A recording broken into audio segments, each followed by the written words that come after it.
Minha própria filha organizou um jantar elegante para celebrar sua promoção. Ela me olhou e disse: "Não desça, mãe, você me envergonha." E como se não bastasse, acrescentou: "Minha sogra vai sentar no seu lugar." Eu apenas sorri. Quando todos estavam à mesa, eu desci. E o que aconteceu? Eu estava parada no corredor do segundo andar da minha própria casa quando ouvi minha filha dizer aquelas palavras. Palavras que eu nunca imaginei que sairiam da boca de alguém que eu gerei, alimentei, vesti e eduquei sozinha por quase 30 anos. "Mãe, não desça, você me envergonha." Clarice estava na entrada do meu quarto, vestida com um terno cinza chumbo impecável, cabelo preso num coque baixo tão perfeito que parecia ter sido esculpido. Ela segurava uma taça de espumante pela haste, e seus olhos, aqueles olhos castanhos que herdou do pai, me olhavam com uma frieza que eu nunca tinha visto antes. Não era raiva, era pior, era desprezo. "Você ouviu o que eu disse?" Ela repetiu, a voz baixa mas cortante, como se estivesse dando uma bronca numa funcionária incompetente. "Fique aqui em cima.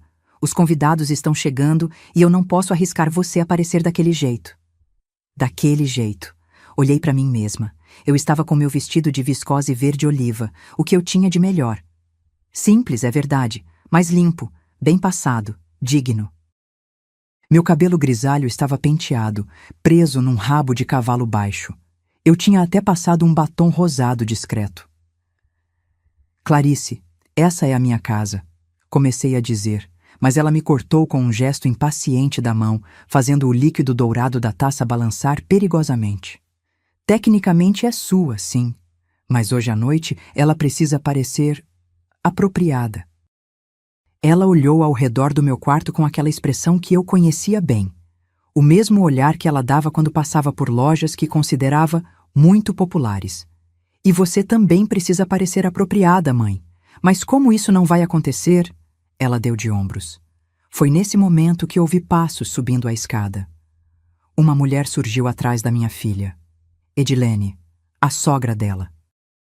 60 anos, cabelo tingido num louro acinzentado sofisticado, vestido de seda cor de vinho que provavelmente custava mais que meu aluguel de 3 meses quando eu era costureira. "Clarice, querida, seu chefe acabou de chegar", disse Edilene com aquele tom melodioso que ela usava, como se estivesse eternamente narrando um comercial de perfume caro. Então ela me viu. "Ah, oi, Marta." "Não, dona Marta." "Não, como vai?" "Só Marta, como se eu fosse a empregada." "Edilene vai sentar na cabeceira hoje", Clarice anunciou. E naquele momento eu entendi tudo. No seu lugar de sempre. Ela sabe conversar sobre vinhos, viagens, negócios, essas coisas que você não entende. Lá embaixo, eu podia ouvir vozes, risadas educadas, o tilintar de taças. A casa que eu tinha construído tijolo por tijolo, literalmente, estava cheia de estranhos elegantes, comemorando o sucesso da minha filha. E eu estava sendo trancada no meu próprio quarto como uma parente louca que precisa ser escondida. "Então é assim?" perguntei, e minha voz saiu mais firme do que eu esperava. "Você vai me trancar aqui enquanto finge que eu não existo?" Clarice suspirou, como se eu estivesse sendo difícil. "Não seja dramática. É só por hoje. Amanhã você pode voltar à sua rotina normal. Mas hoje é importante para mim, mãe. E eu não posso deixar você estragar."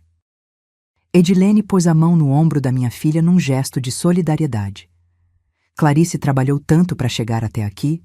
Tenho certeza que você entende, Marta." Elas me olhavam, as duas, esperando que eu baixasse a cabeça, fechasse a porta e desaparecesse.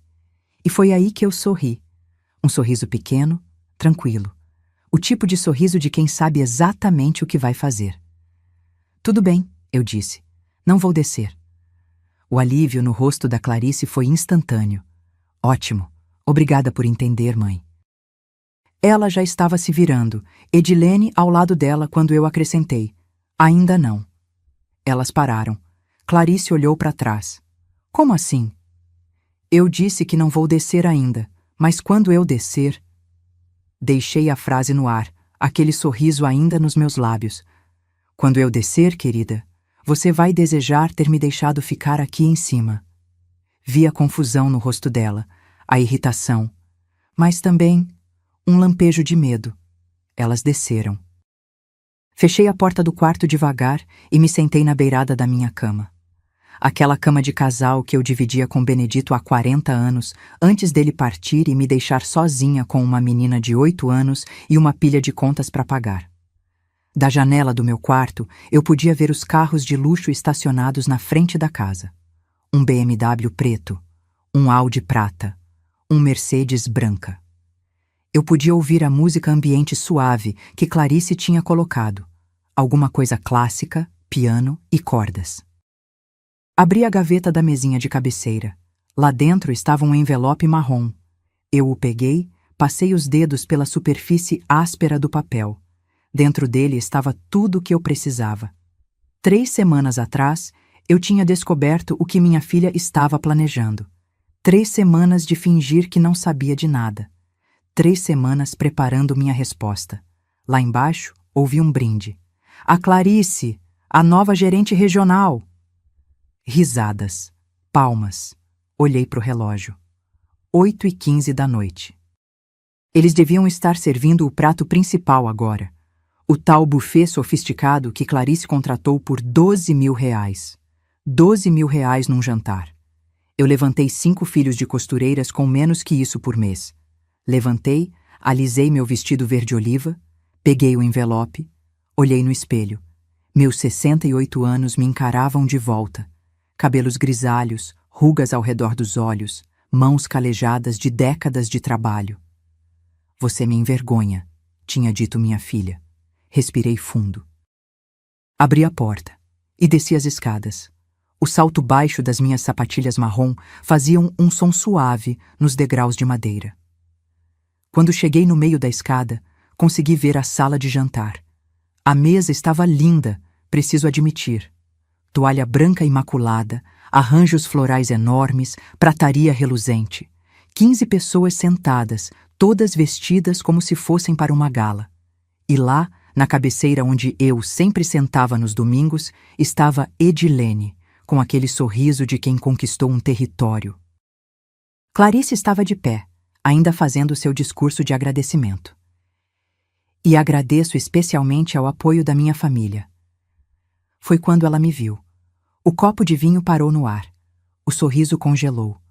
Todos os rostos se viraram para mim. O silêncio foi tão profundo que eu podia ouvir o relógio da sala marcando os segundos. Desci o resto da escada. Devagar. Cada passo ecoando naquela sala de jantar perfeitamente decorada. Mãe, Clarice começou, a voz rouca de constrangimento. Eu disse para você. Ficar lá em cima, eu sei. Cheguei perto da mesa. Todos me olhavam. Alguns com curiosidade, outros com pena. Edilene com desprezo mal disfarçado. Mas eu vim só entregar uma coisa. Coloquei o envelope marrom sobre a mesa, bem no meio, entre as taças de cristal e os pratos de porcelana. O que é isso? Clarice perguntou, mas sua voz estava fina demais. Abra, eu disse. Na frente de todos, afinal, essa noite é sobre celebrar conquistas, não é? E foi aí. Foi aí que tudo mudou. Se essa história mexeu com você, se inscreva no canal, porque o que aconteceu quando ela abriu aquele envelope, você não vai acreditar.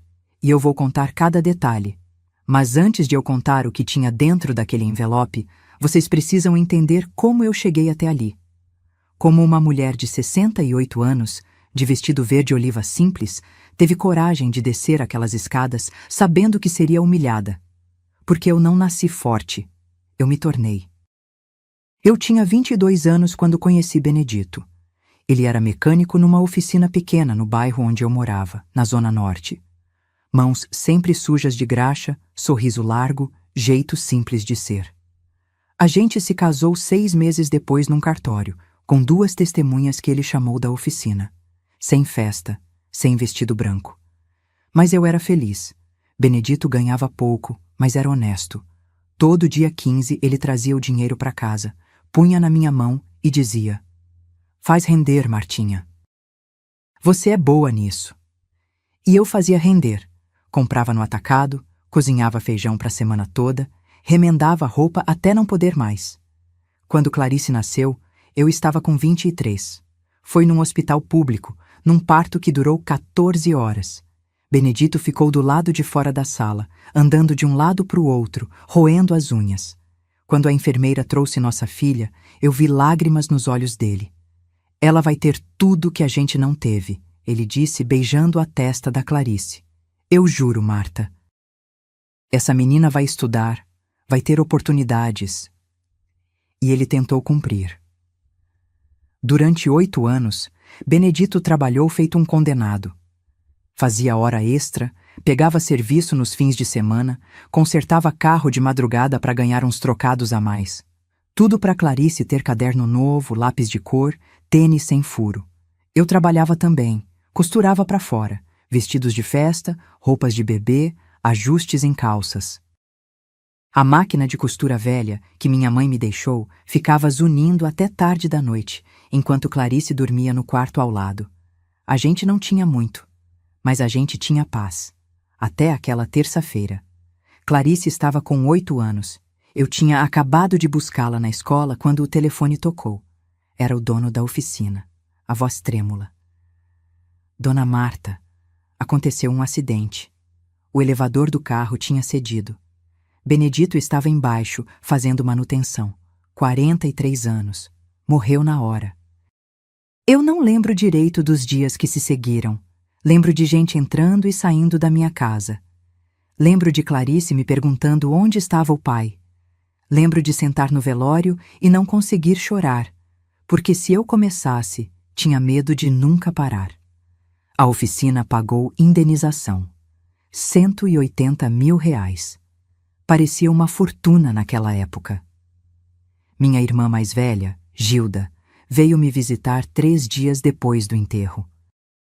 Guarda esse dinheiro direito, Marta, ela disse sentada na minha cozinha minúscula. Põe na poupança, você e a Clarice vão precisar. Mas eu olhei para minha filha. Ela estava brincando com uma boneca no chão da sala, aquela boneca que o pai tinha dado no último aniversário dela. E eu pensei, quanto tempo 180 mil reais duram? 5 anos? 10, se eu for muito cuidadosa? E depois? A gente volta para a miséria? Não, eu decidi que não. Peguei metade daquele dinheiro, 90 mil reais, e guardei numa conta separada. Aquilo era sagrado. Era para criar a Clarice, para comida, roupa, escola, remédio. Para ela crescer com dignidade, como o Benedito queria.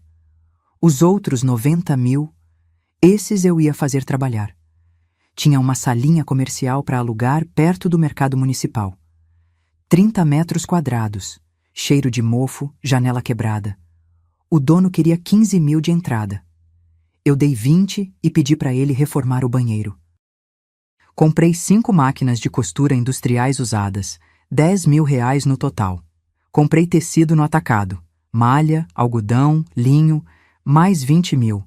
Registrei a empresa, Confecções Marta, CNPJ, contador, nota fiscal, tudo certinho, mais 10 mil. Sobrou 45 mil. Precisava durar até as vendas começarem. Nos primeiros 3 meses, eu quase quebrei.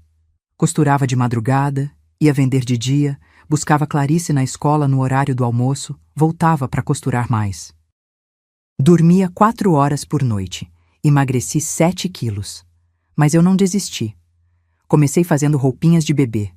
Macacões, vestidos, conjuntinhos, vendia para as lojas de bairro. Pouquinho aqui, pouquinho ali. Depois passei para roupa infantil. Tinha uma costureira, Dona Neuza, que eu contratei para me ajudar. Ela era rápida, caprichosa. No primeiro ano, eu tirei 22 mil reais de lucro. Não era muito, mas era meu. No segundo ano, 43 mil. No terceiro, 81 mil. Eu reinvestia tudo. Mais máquinas, mais funcionárias, mais tecido. Fui pegando clientela maior. Lojas de shopping, boutiques, até algumas redes pequenas. Clarice crescia. Eu pagava escola particular, não das caríssimas, mas boa. material escolar completo, curso de inglês. Ela reclamava que as amigas tinham roupas de marca e ela não. Eu explicava. Um dia você vai entender, filha. Estou construindo algo para nós duas. Mas ela nunca quis entender. Quando Clarice completou 15 anos, a Confecções Marta tinha 17 funcionárias e faturava R$500.000 por ano. Eu tinha comprado um terreno e construído uma casa de 3 andares. Nada de luxo, mas era nossa. Cada tijolo assentado com o suor do meu trabalho. No andar de baixo, eu montei um showroom para receber clientes. No segundo andar, 3 quartos. No terceiro, meu refúgio, meu quarto, meu banheiro, meu espaço. Clarice ganhou o quarto maior do segundo andar. Pintei de lilás como ela pediu. Comprei uma cama nova, guarda-roupa de porta de correr, escrivaninha para estudar. Não é tão grande quanto o quarto da Amanda, ela disse no dia da mudança. Amanda era a amiga rica dela. Engoli a resposta que queria dar. Quando Clarice entrou na faculdade, administração numa particular boa, eu paguei cada centavo. R$4.200 por mês. Durante 5 anos. Foram R$126.000 no total. Ela se formou e conseguiu estágio numa empresa de tecnologia. Salário baixo, 1.800. Ela reclamava que não dava para nada. Comprei um carro para ela. Honda Civic Prata. 0 quilômetro. R$135.000 à vista. Obrigada, mãe, ela disse, mas já estava olhando o celular, mandando foto para os amigos. Quando Clarice decidiu morar sozinha, aos 24, eu comprei um apartamento de 2 quartos num condomínio com portaria. R$420.000. Mobiliei. Comprei geladeira, fogão, máquina de lavar. Mais 50.000. Agora eu tenho minha independência, ela disse, como se aquilo fosse conquista dela. Aos 27, Clarice conheceu Rodrigo. Filho de empresários, MBA no exterior, carro importado. O casamento foi no clube mais chique da cidade, vestido de noiva de estilista, buffet de 150 pessoas. Decoração com flores importadas, R$180.000, o mesmo valor da indenização que me fizeram viúva. E em nenhum desses momentos, minha filha parou para perguntar: Mãe, como você conseguiu isso tudo? Quanto você trabalhou? Quanto você sacrificou? Porque para ela eu era só a mãe. A mulher que devia dar, providenciar, pagar.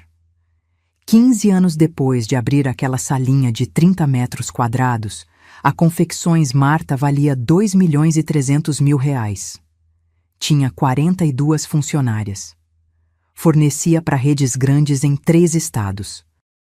E minha filha, gerente regional ganhando 18.000 por mês, tinha vergonha de mim. Então, quando eu coloquei aquele envelope na mesa, na frente daqueles estranhos elegantes, não era só raiva. Era justiça. Clarice olhava para o envelope como se fosse uma cobra prestes a dar o bote. Os dedos dela tremiam ligeiramente quando ela estendeu a mão para pegar, mas eu ainda não tinha terminado de falar. Sabe o que tem de engraçado? Eu disse, e minha voz ecoou naquela sala de jantar silenciosa. Eu passei 30 anos da minha vida construindo um futuro para você. 30 anos acordando às 5 da manhã, costurando até meia-noite, pulando o almoço para economizar, usando a mesma roupa durante anos. E você cresceu achando que isso era obrigação minha.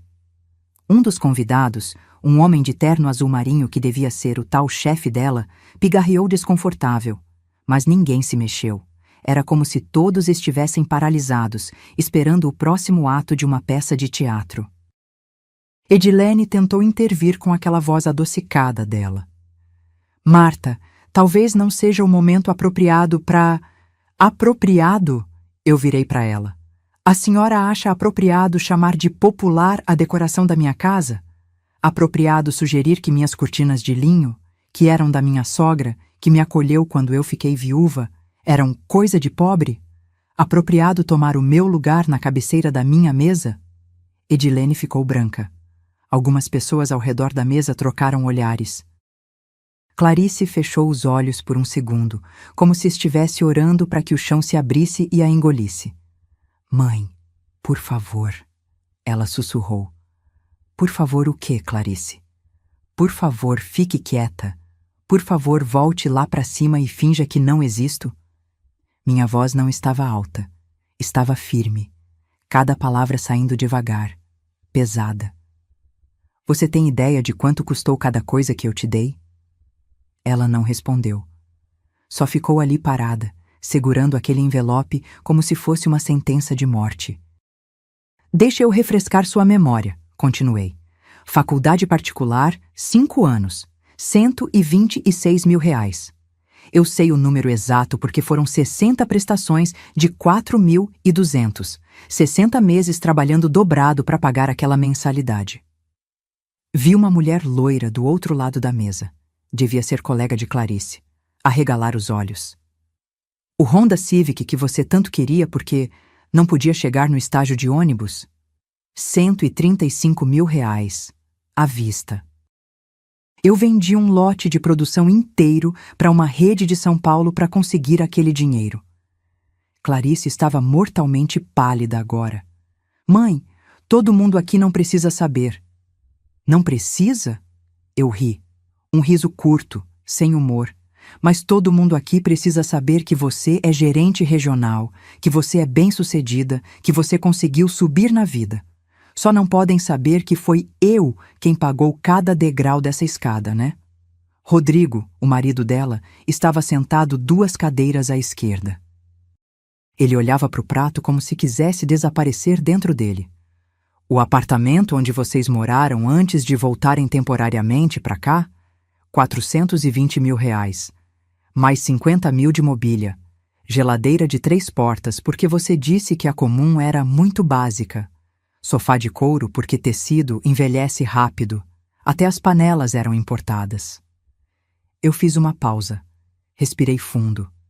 Quando voltei a falar, minha voz estava mais baixa, mas isso só deixava as palavras mais cortantes.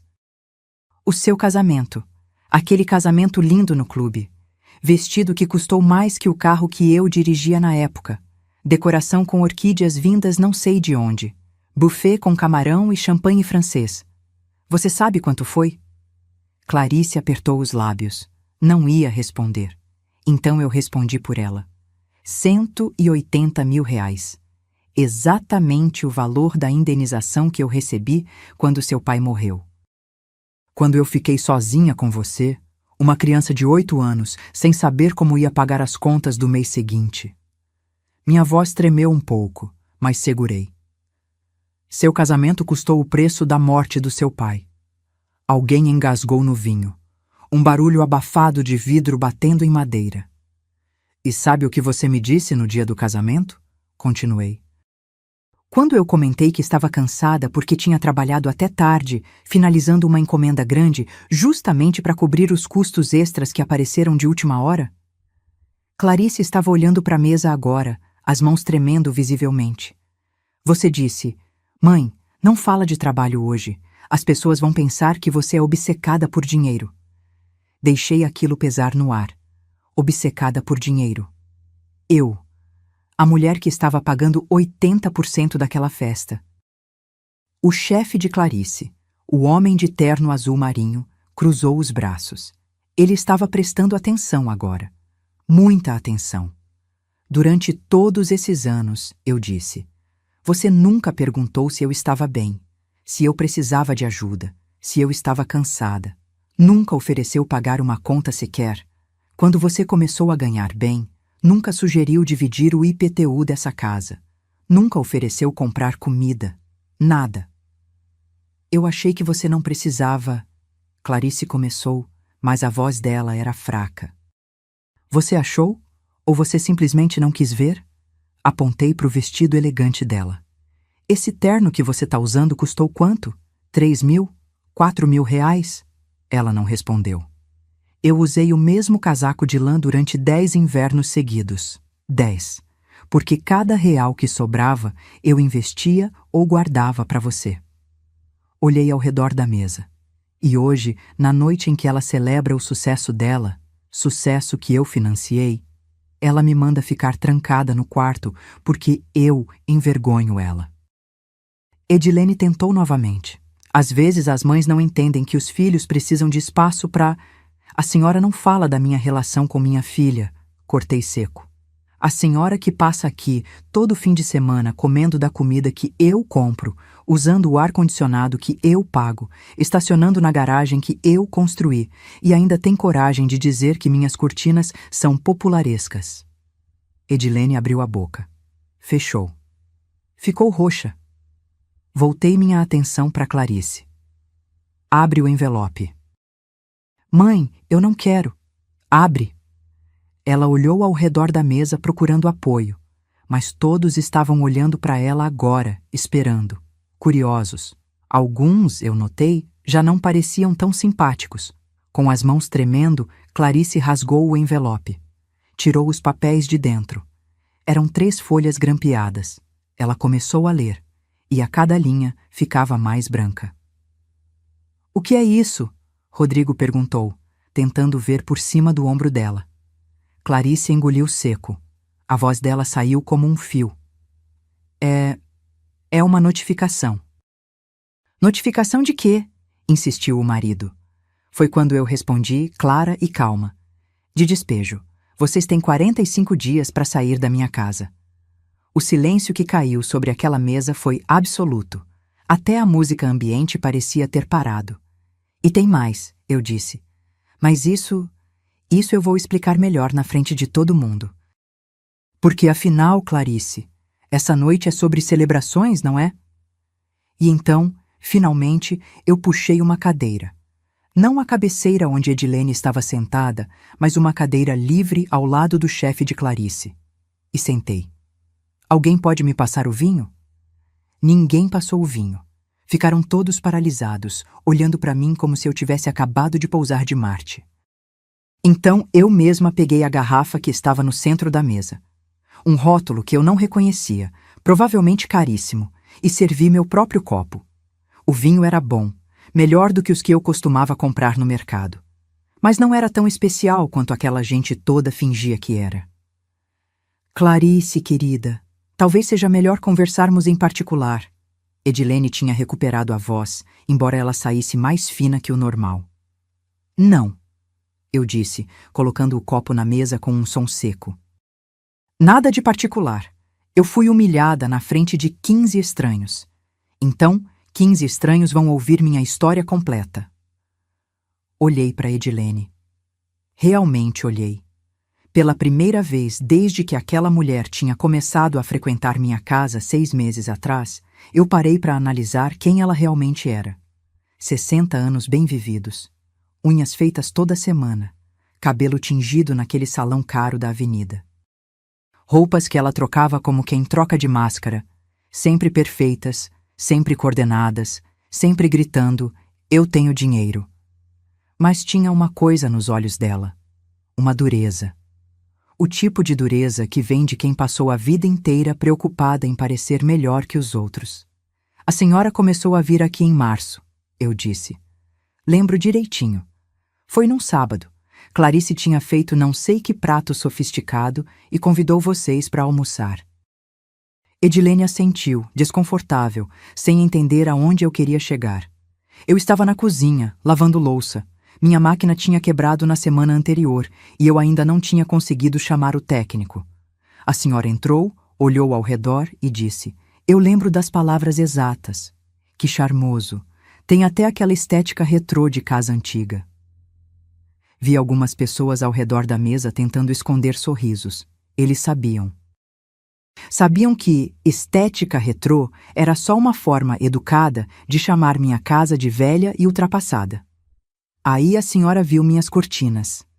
Apontei para as janelas da sala de jantar, onde as cortinas de linho bege estavam amarradas nas laterais. Eram da minha sogra, Dalva. Ela costurou à mão em 1985, quando essa casa ainda estava sendo construída. Cada ponto feito com cuidado.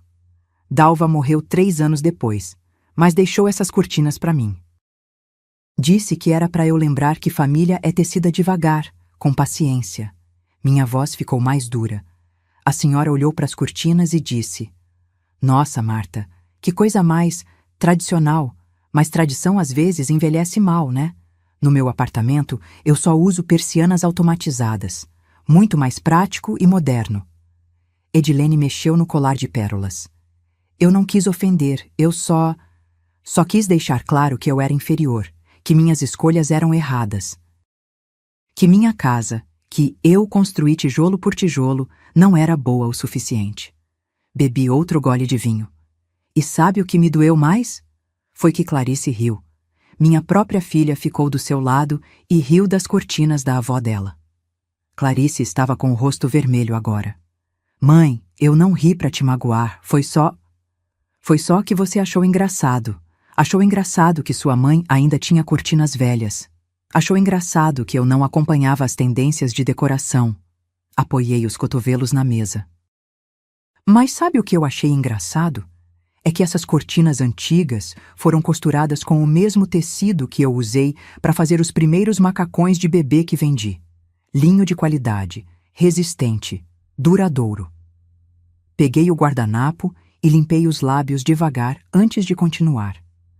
Depois daquele dia, Edilene começou a vir aqui toda semana, sempre com algum comentário, sempre com alguma sugestão de melhoria. Fiz aspas no ar com os dedos. A geladeira era muito antiga. A televisão era pequena demais. O sofá era desconfortável. Os quadros nas paredes eram sem graça. O chefe de Clarice, Dr. Humberto, eu tinha ouvido alguém chamá-lo, estava inclinado para frente agora, realmente interessado. Um dia, eu estava mostrando para Clarice umas fotos antigas, fotos de quando ela era bebê, do Benedito, da primeira loja que eu abri. E Edilene passou, olhou e disse: Ai, que nostalgia, né? Mas vocês têm que viver o presente, não o passado. Pausei. Como se minhas memórias fossem algo vergonhoso. Como se o trabalho que me trouxe até aqui fosse algo para ser esquecido. Edilene estava visivelmente irritada agora. Eu sempre fui educada com você, Marta. Nunca fui direta. Exatamente, nunca foi direta, porque gente como a senhora não precisa ser direta. Vocês têm o veneno da educação, sorriem enquanto enfiam a faca. Virei para Clarice. E você aprendeu direitinho com ela, não foi? Aprendeu a ter vergonha da mãe que te criou sozinha. Da mãe que trabalhou feito uma mula para te dar tudo que essa mulher aqui deu pro filho dela. Rodrigo finalmente falou, a voz baixa. Marta, minha mãe só queria ajudar. Ajudar? Soltei uma risada curta. Filho, sua mãe queria colonizar. Ela via essa casa como um território sem dono. Uma viúva sozinha, sem marido, sem alguém para guiar. Ela achou que podia entrar aqui e remodelar tudo. A casa, a filha, até eu. Olhei de novo para Edilene. Mas a senhora subestimou uma coisa. Subestimou o fato de que eu não sou uma velha ingênua. Eu construí um negócio do zero. Eu sei quando alguém está tentando me empurrar para fora do meu próprio espaço. Foi aí que eu vi. Vi nos olhos dela. Um lampejo de respeito. Ou talvez de medo. Difícil dizer. 3 semanas atrás, continuei, eu estava subindo a escada e ouvi vocês duas conversando. Você e Clarice, na sala. Apontei para a porta que levava à sala de estar. Vocês não me viram. Estavam de costas, tomando chá naquelas xícaras de porcelana que vocês insistiram que eu comprasse porque canecas são muito informais. Clarice fechou os olhos. Ela sabia o que vinha. Edilene disse: Clarice, você precisa pensar no futuro. Sua mãe está ficando velha. Casas como essa dão trabalho. Não seria melhor ela ir para um lugar onde recebesse cuidados adequados? Imitei o tom melodioso dela com perfeição. E você, minha filha, minha única filha, respondeu. Eu sei. Mas como eu convenço ela sem parecer má filha? O silêncio era tão pesado que parecia sólido. Aí, Edilene, essa conselheira maravilhosa disse: Você não precisa convencer. Você só precisa de uma procuração de saúde. Com a idade dela, qualquer juiz concorda que ela precisa de supervisão. E aí você faz o que precisa ser feito pelo bem dela. 2 mulheres ao lado esquerdo da mesa trocaram olhares chocados.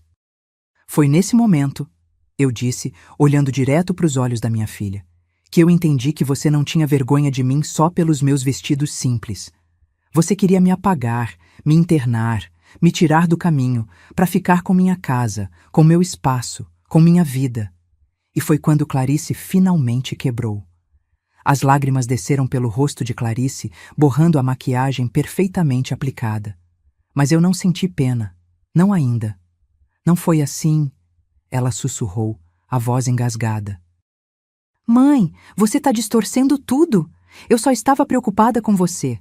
Essa casa é grande demais, o trabalho é pesado demais para uma mulher da sua idade. Da minha idade, repeti, deixando as palavras ecoarem. Eu tenho 68 anos, Clarice, não 88. Eu subo escada sem ajuda. Dirijo meu carro. Administro minha empresa. Faço minhas contas. Cozinho, limpo. Vivo sozinha, sem problema nenhum. Me inclinei para frente. O que te incomoda não é minha idade, é minha independência. Rodrigo colocou a mão no ombro da esposa, mas ela se afastou, limpando o rosto com o guardanapo de linho. Depois daquela conversa que eu escutei, continuei, fiquei quieta, não confrontei vocês, porque eu precisava ter certeza, precisava saber até onde vocês estavam dispostos a ir. Olhei ao redor da mesa. E aí, 2 semanas atrás, Clarice recebeu a notícia da promoção. Dr. Humberto se ajeitou na cadeira. Ele parecia desconfortável agora, como se estivesse começando a conectar os pontos. Gerente regional, eu disse. 18 mil reais por mês, um cargo importante. E eu fiquei genuinamente feliz por ela. Eu liguei, parabenizei, perguntei se ela queria comemorar. Ofereci fazer um almoço especial no domingo. Clarice mantinha os olhos baixos, fixos no prato de comida intocado. Mas ela disse que não, que ia fazer algo mais adequado ao momento. E quando eu perguntei o que seria, ela respondeu: um jantar elegante, mãe, com meu chefe, alguns executivos da empresa. Gente importante. Fiz uma pausa. Gente importante, como se eu não fosse. Uma mulher ruiva do outro lado da mesa, ela tinha se apresentado como Patrícia, da área financeira, murmurou algo para o homem ao lado dela. Ele balançou a cabeça, reprovando. Eu disse que ajudaria. Ofereci cozinhar. Eu faço um pernil assado que derrete na boca. Farofa que é elogiada até por chefe de restaurante. Pudim de leite que ganha de qualquer sobremesa francesa. Sorri, mas não tinha alegria naquele sorriso. Mas Clarice disse, não, mãe, eu vou contratar um buffet profissional. Esse jantar precisa ser impecável. Impecável, como se minha comida fosse manchada. Nos dias seguintes, ela contratou decoradores, gastou 12 mil reais só em flores e arranjos. 12 mil. Deixei o número pesar. Eu criei ela com menos que isso por mês durante anos. Mas tudo bem, era o dinheiro dela, a conquista dela. Eu respeitei. Olhei para os arranjos florais absurdos espalhados pela sala. Orquídeas brancas enormes, lírios, não sei mais o quê. Bonitos, sim, mas sem alma. No dia do jantar, eu me arrumei. Coloquei meu vestido verde-oliva. Não é Chanel, não é Dior. Comprei numa loja de departamento por 300 reais, mas é limpo, bonito, decente. Passei a mão pelo tecido. Prendi meu cabelo. Passei batom. Coloquei os brincos de pérola falsa que ganhei da Dalva anos atrás. Me olhei no espelho e pensei, tô apresentável. Edilene mexeu no copo de vinho, evitando meu olhar. Desci as escadas. Os primeiros convidados já tinham chegado. Eu ia cumprimentar, me apresentar, ser a mãe orgulhosa da gerente regional, mas Clarice me interceptou no meio da escada. Respirei fundo. E foi aí que ela disse. Todos estavam pendendo de cada palavra agora. Até o pessoal do buffet, que tinha parado de circular com as travessas, estava parado nas beiradas da sala, ouvindo. Mãe, não desça. Repeti as palavras exatas. Você me envergonha. Ouvi alguém inalar forte. Uma das convidadas levou a mão à boca. Eu perguntei por quê. E sabe o que ela respondeu? Virei para Clarice. Repete. Repete para todo mundo ouvir o que você disse. Clarice sacudiu a cabeça, chorando mais forte agora. Não? Então eu repito. Olhei para os convidados. Ela disse: Você não tem classe para isso, mãe. Essas pessoas são diferentes. Elas falam de vinhos importados, viagens internacionais, restaurantes que você nem sabe pronunciar o nome. Você vai ficar perdida. Vai dizer algo inadequado. Vai me fazer passar vergonha. Dr. Humberto fechou os olhos por um segundo. Quando abriu, estava olhando para Clarice com uma expressão que não era nada boa. E então, continuei, como se já não bastasse, ela acrescentou a cereja do bolo. Edilene vai sentar no seu lugar na cabeceira. Ela sabe conversar com essas pessoas. Ela é refinada. Edilene estava vermelha agora. Não de vergonha, de raiva. Porque ela estava sendo exposta também. Refinada, repeti. Então, eu subi. Fiquei no meu quarto, ouvindo as risadas, os brindes, os elogios. Ouvi minha filha fazer um discurso bonito sobre dedicação, trabalho duro, sacrifício. E eu pensei, que irônico, ela falando de sacrifício enquanto me sacrifica. Peguei o segundo documento do envelope que ainda estava na mesa. Desenrolei. Era uma impressão de conversa de WhatsApp. Mas o pior não foi só o jantar de hoje. Mostrei o papel. 10 dias atrás, Clarice mandou uma mensagem pro Rodrigo. Tá aqui, olha. Rodri, preciso agilizar isso da minha mãe. A casa vale 1.800.000 no mercado atual. Se a gente colocar ela num lugar adequado, fica com a casa livre. Pensa no quanto a gente economiza de aluguel e ainda podemos alugar o térreo como espaço comercial. Rodrigo ficou branco. Clarice tentou pegar o papel, mas eu afastei. Ele respondeu: Mas sua mãe não vai querer sair da casa. E ela, minha filha querida, respondeu. Olhei direto para ela. Ela não tem escolha. Com a idade dela, qualquer juiz aceita que ela precisa de cuidados supervisionados. E tem aqueles lares de luxo que custam 8.000, 9.000 por mês. É caro, mas vale a pena pelo patrimônio que a gente mantém. Patrícia, a mulher ruiva, estava com a mão na boca agora, os olhos arregalados. 8.000 por mês, repeti. Ela ia me trancar num asilo, pagar 8.000 por mês, mas ficar com uma casa de 1.800.000. A matemática até que fecha, não é? Em 15 anos ela gasta 1.440.000 comigo, mas fica com um imóvel que só vai valorizar. Clarice estava soluçando agora, a cabeça entre as mãos. Mas eu não sou boba. Nunca fui. Coloquei o papel na mesa. Então, fui atrás dos meus direitos. Procurei um advogado. Bom, caro. E descobri que enquanto eu tiver plena capacidade mental, e eu tenho, ninguém me interna em lugar nenhum. E mais, essa casa é minha. Registro no meu nome. Quitada. Vocês moram aqui porque eu permito. Me levantei. Todos os olhos me acompanharam.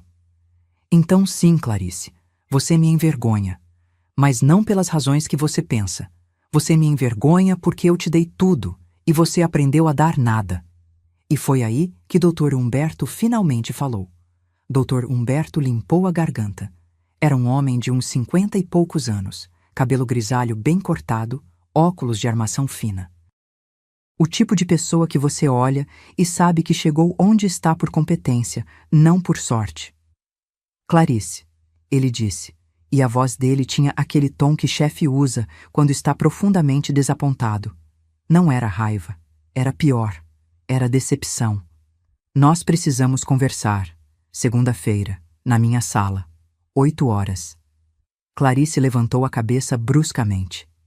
Dr. Humberto, eu posso explicar. Segunda-feira, ele repetiu, firme. E então olhou para mim com algo que parecia respeito. Dona Marta, a senhora tem toda a razão em estar indignada. E me desculpe por ter sido convidado para um jantar baseado em isso. Ele gesticulou vagamente para toda a situação. Alguns dos outros convidados começaram a se mexer, claramente desconfortáveis. Uma mulher já estava pegando a bolsa. Outro casal trocava olhares significativos, aquele tipo de olhar de precisamos sair daqui. Mas eu ainda não tinha terminado. Antes de vocês irem embora, eu disse, e minha voz cortou o murmúrio crescente. Tem uma coisa que eu preciso esclarecer, porque eu não quero que ninguém saia daqui achando que eu sou uma mãe rancorosa que está sabotando a filha por ciúmes, ou sei lá o quê. Voltei a sentar. Cruzei as mãos sobre a mesa. 20 dias atrás, eu fui ao banco. Não o banco normal, onde eu tenho conta corrente. Fui ao banco onde está a conta da empresa, a Confecções Marta. Olhei para Clarice. Você sabe que eu nunca falei muito sobre o funcionamento da empresa com você. Sempre achei que você não se interessava. E você realmente nunca perguntou. Rodrigo estava pálido agora. Ele já sabia que algo grande vinha. Então deixa eu contar uma história que vocês não conhecem. Apoiei as costas na cadeira. Quando eu abri a confecção, há 23 anos, eu tinha R$ 90 mil. Metade da indenização do Benedito. Era dinheiro sagrado. Dinheiro manchado com a morte do homem que eu amava. Minha voz ficou mais baixa, mas mais intensa. Eu poderia ter fracassado. 80% das pequenas empresas fecham nos primeiros 5 anos. Eu poderia ter perdido tudo, mas eu não perdi. Sabe por quê? Porque eu trabalhei como ninguém trabalha. Porque eu aprendi a costurar melhor, vender melhor, negociar melhor. Porque cada real que entrava, eu reinvestia. Peguei meu copo de vinho, mas não bebi. Só segurei, sentindo o peso do cristal. No 10º ano, a empresa valia R$ 500 mil. No 15º, 1.200.000. E eu continuava morando nessa casa simples, usando roupa simples, vivendo de forma simples, porque eu sabia que o dinheiro tinha um propósito maior. Clarice estava me olhando agora, a expressão confusa, como se estivesse tentando entender aonde eu queria chegar. 3 semanas atrás, quando eu descobri que vocês estavam planejando me internar para ficar com minha casa, eu fiz uma avaliação completa da empresa. Trouxe uma firma de fora, especializada. Eles analisaram tudo: estoque, clientela, contratos, reputação, potencial de crescimento. Coloquei o copo na mesa devagar. A Confecções Marta vale R$ 3.100.000. Ouvi alguém inalar forte. Vi os olhos de Clarice se arregalarem. Isso mesmo, 3.100.000. Não os 2.300.000 que eu tinha dito para você há 2 anos. A empresa cresceu. E cresceu muito. Sorri. Mas você nunca perguntou. Nunca quis saber. Porque para você, eu era só a mãe que pagava as contas, não uma empresária. Edilene estava imóvel. Rodrigo tinha deixado cair o garfo no prato. Então, na segunda-feira seguinte, continuei, eu fui ao meu advogado e nós fizemos alguns ajustes, legais, definitivos. Peguei o 3º documento do envelope. Esse aqui é a escritura de doação de 60% das ações da Confecções Marta. Clarice se animou. Por um segundo idiota, ela achou que estava recebendo a empresa. Doação para uma fundação que eu criei. Chama-se Fundação Benedito Alves de Apoio a Viúvas Empreendedoras. Deixei isso afundar. Ela vai ajudar mulheres que ficaram sozinhas, como eu fiquei, a abrir seus próprios negócios. Vai dar microcrédito, mentorias, cursos. Tudo que eu não tive e tive que aprender sozinha. Patrícia, a mulher ruiva, estava sorrindo agora. Um sorriso pequeno, mas genuíno. Os outros 40% ficam comigo. Eu continuo administrando, continuo ganhando meus dividendos. Atualmente, isso dá cerca de R$ 22 mil por mês. Olhei para Clarice. Mais do que seu salário de gerente regional. O golpe acertou. Vi nos olhos dela. E a casa? Rodrigo perguntou, a voz rouca. A casa? Suspirei. A casa foi difícil, porque eu construí cada cômodo pensando em família. Pensando que um dia minha filha traria meus netos para visitar a avó, que a gente faria almoços de domingo, ceias de Natal, que essa casa seria o porto seguro para todo mundo. Minha voz tremeu um pouco, a primeira vez na noite inteira. Mas vocês transformaram minha casa em território de guerra. Transformaram meu lar em algo do qual vocês queriam me expulsar. Respirei fundo. Então eu vou vender. Clarice soltou um som estrangulado. Mãe, não. Vou vender. Já tenho 3 imobiliárias fazendo avaliação. O valor médio é R$ 1.850.000. Metade desse dinheiro vai ser doado para instituições de caridade que cuidam de idosos abandonados por famílias. Olhei direto nos olhos dela. A outra metade eu uso para viver com dignidade. Já achei um apartamento lindo de 2 quartos num condomínio com portaria, academia, salão de festas, 3.800 de aluguel.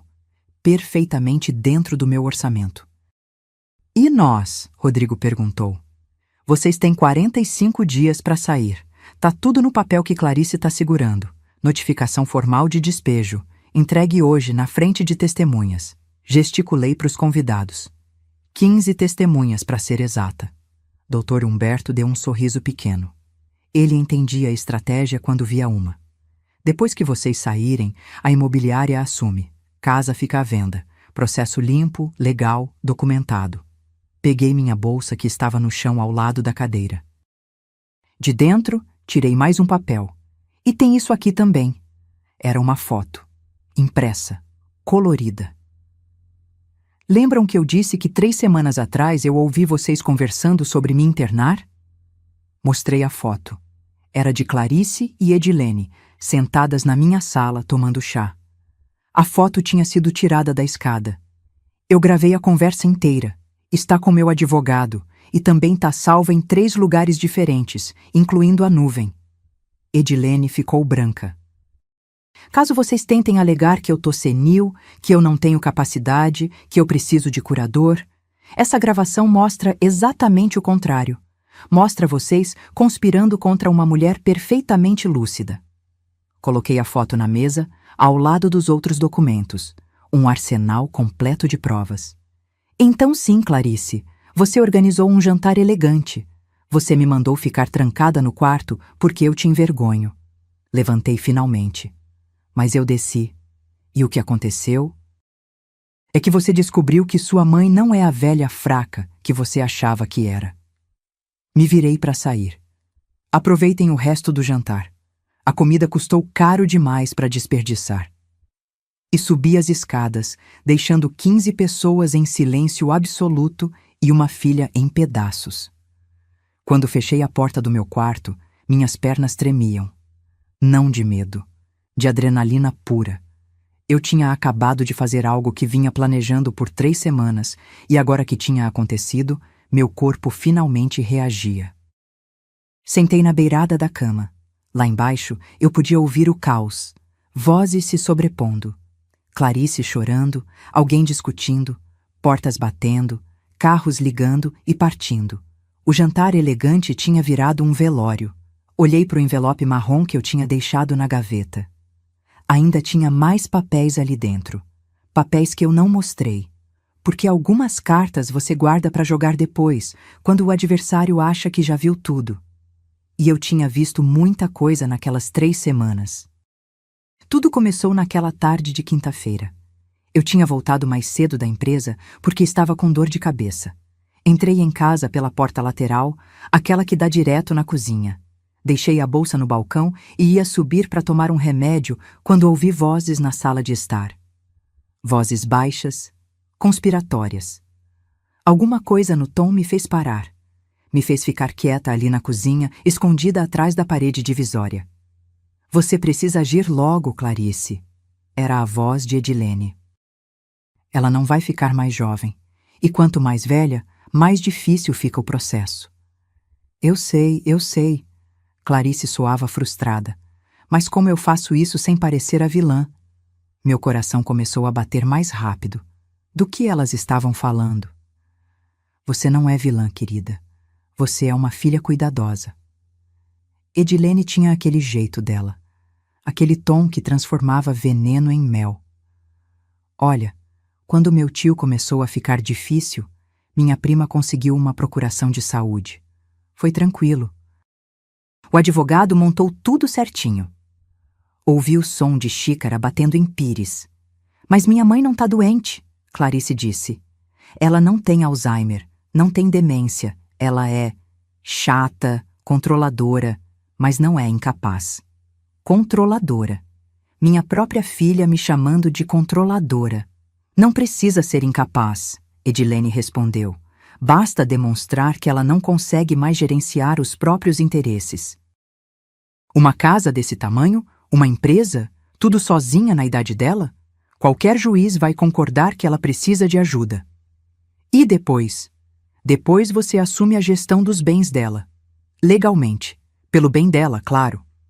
Edilene fez uma pausa. E aí, você pode tomar decisões mais práticas. Tem residenciais excelentes, com toda a estrutura. Ela vai até agradecer por não ter mais que se preocupar com conta, manutenção, essas coisas. Meu estômago revirou. Quanto custa esses lugares? Clarice perguntou. Os bons? 8, 9 mil por mês. Mas pensa no que você economiza. Essa casa vale pelo menos 1.800.000 no mercado. Vocês podem alugar, vender uma parte, fazer o que quiser. E ainda sobra para cuidar dela confortavelmente. Foi aí que eu entendi. Entendi tudo. Minha filha não estava preocupada comigo. Estava preocupada com meu patrimônio. A empresa também... Clarice começou, hesitante. Também entra na curatela se você conseguir. Edilene soava animada agora. Imagina, Clarice. Você gerenciando tudo, sem ter que pedir permissão, sem ter que ouvir sermão de como as coisas eram feitas no tempo dela. Elas riram. As duas riram. Subi a escada sem fazer barulho. Entrei no meu quarto. Tranquei a porta. E pela primeira vez em 20 anos, desde que Benedito morreu, eu chorei de desespero. Mas as lágrimas duraram só 10 minutos, porque depois dos 10 minutos, a empresária em mim acordou. A mulher que tinha transformado 90 mil reais em 3 milhões não ia ser derrotada pela própria filha. Limpei o rosto, peguei meu celular, liguei para o Dr. Tavares, meu advogado há 15 anos. Doutor, preciso marcar uma reunião urgente, amanhã, se possível. Na sexta-feira de manhã, eu estava no escritório dele. Contei tudo. Ele ouviu em silêncio, fazendo anotações num bloco amarelo. Dona Marta, ele disse quando terminei, a senhora tem alguma prova do que está me contando? Não. Mas posso conseguir. Ele pensou por um momento. Gravações em ambiente particular são complicadas juridicamente, mas se a senhora se sentir ameaçada na própria casa... Ele me olhou por cima dos óculos. Seria uma medida de autopreservação. Entendi o recado. Comprei um gravador pequeno naquela mesma tarde, daqueles discretos, do tamanho de um isqueiro. Comecei a carregá-lo no bolso sempre que Clarice ou Edilene estavam em casa. Levou 4 dias até eu conseguir o que precisava. Foi num domingo. Edilene tinha vindo almoçar. Depois da comida, enquanto eu fingia estar tirando uma soneca, elas ficaram na varanda conversando. Eu tinha deixado o gravador escondido entre os vasos de samambaia. A gravação durou 23 minutos. Elas discutiram valores, advogados, estratégias. Edilene até indicou um especialista em questões de curatela que podia agilizar o processo. Na segunda-feira, voltei ao Dr. Tavares com a gravação. Ele ouviu tudo.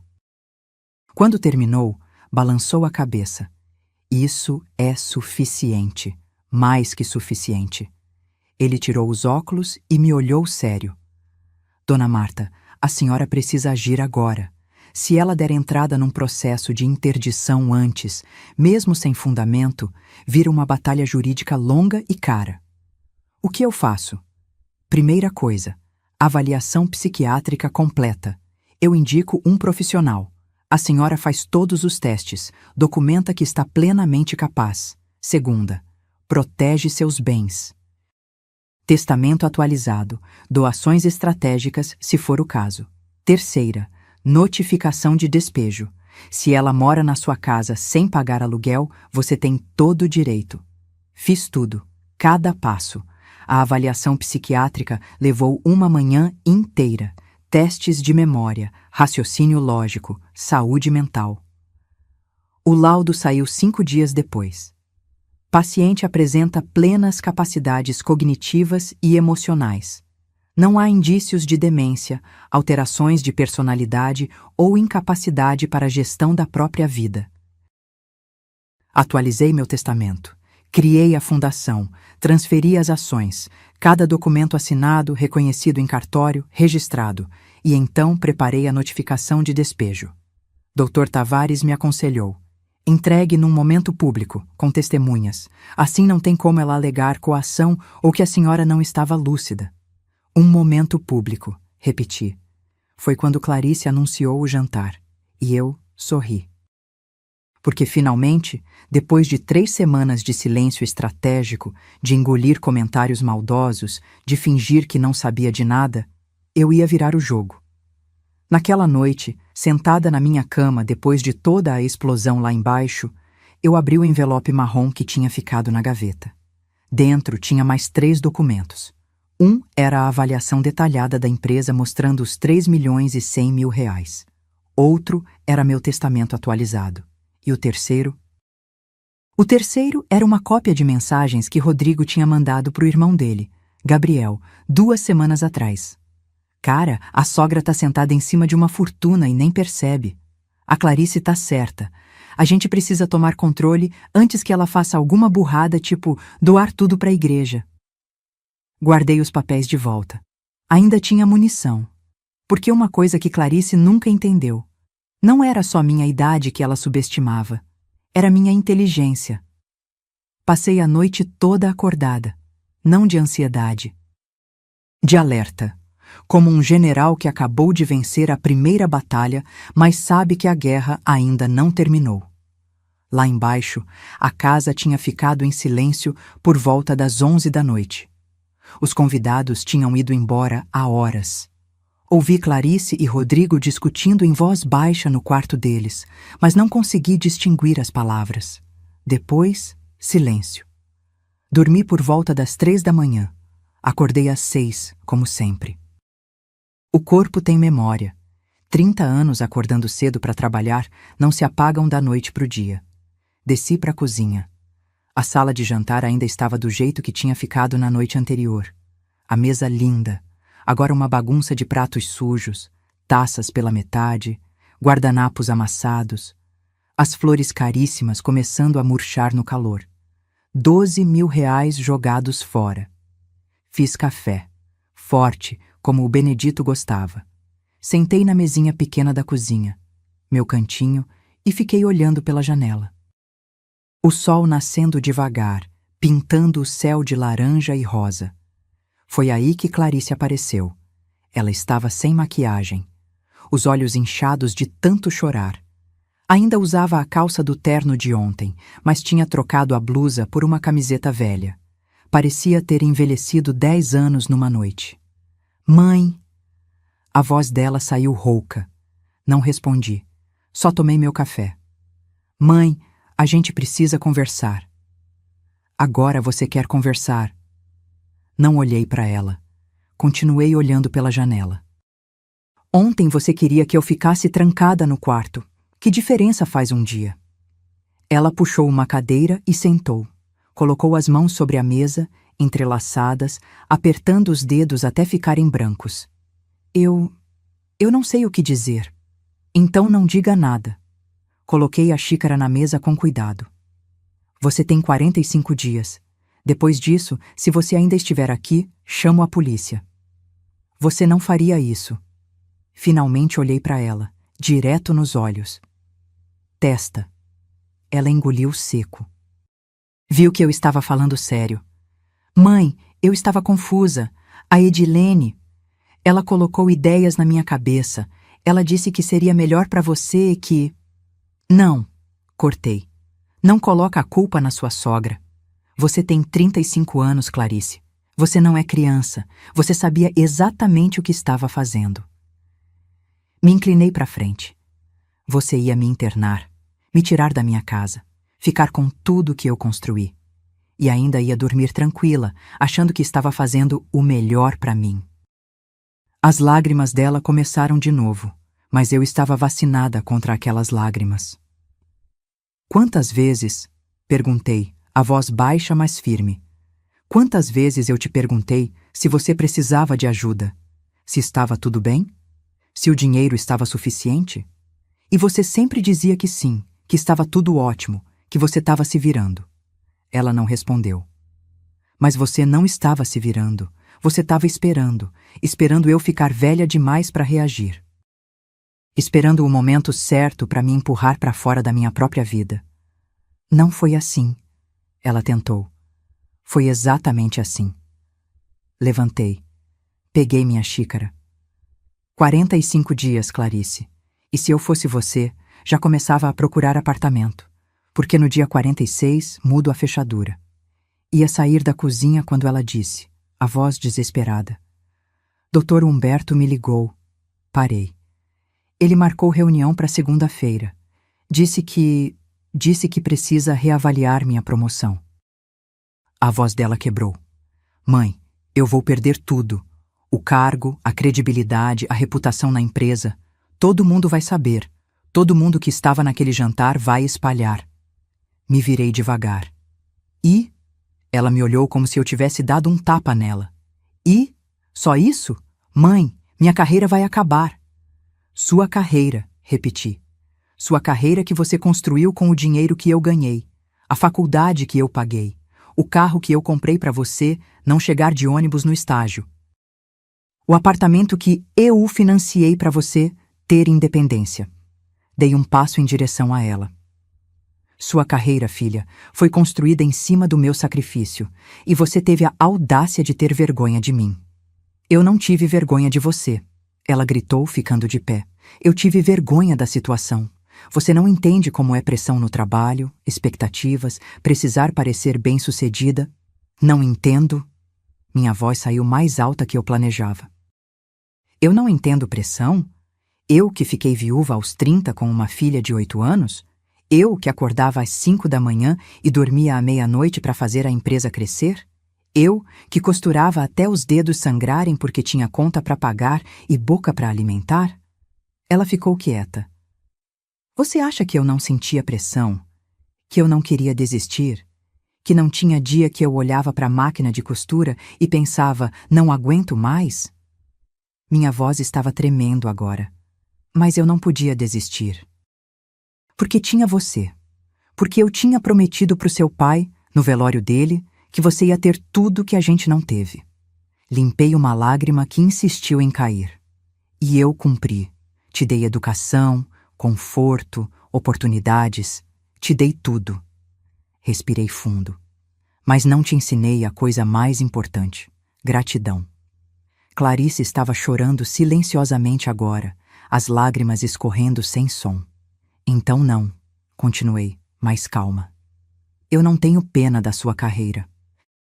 Você vai ter que reconstruir do jeito que eu reconstruí quando perdi seu pai. Vai ter que trabalhar duro do jeito que eu trabalhei.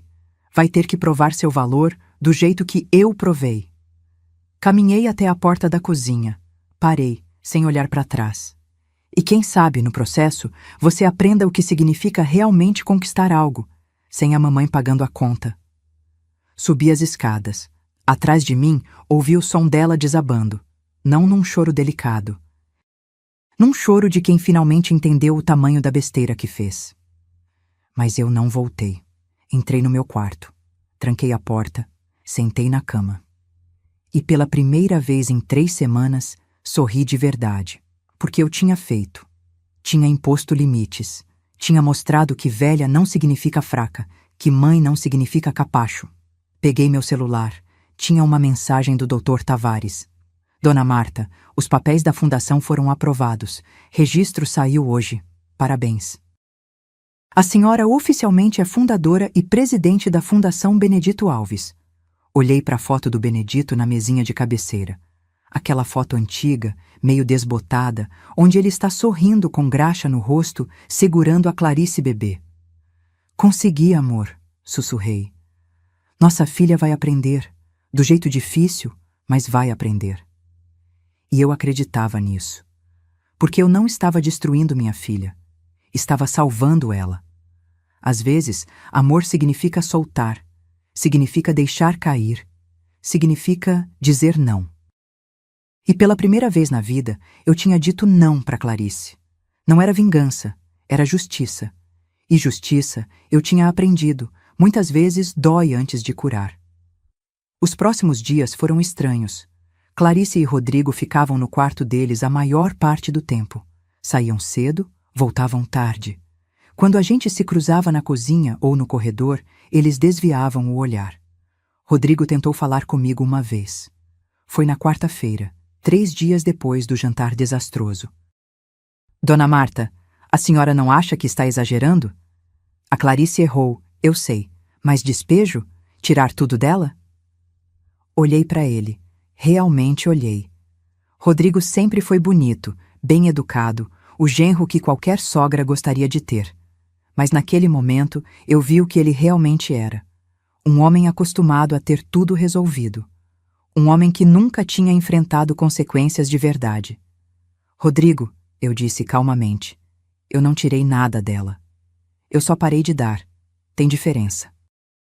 Ele abriu a boca para argumentar, mas eu continuei. Durante anos eu dei. Casa, comida, conforto.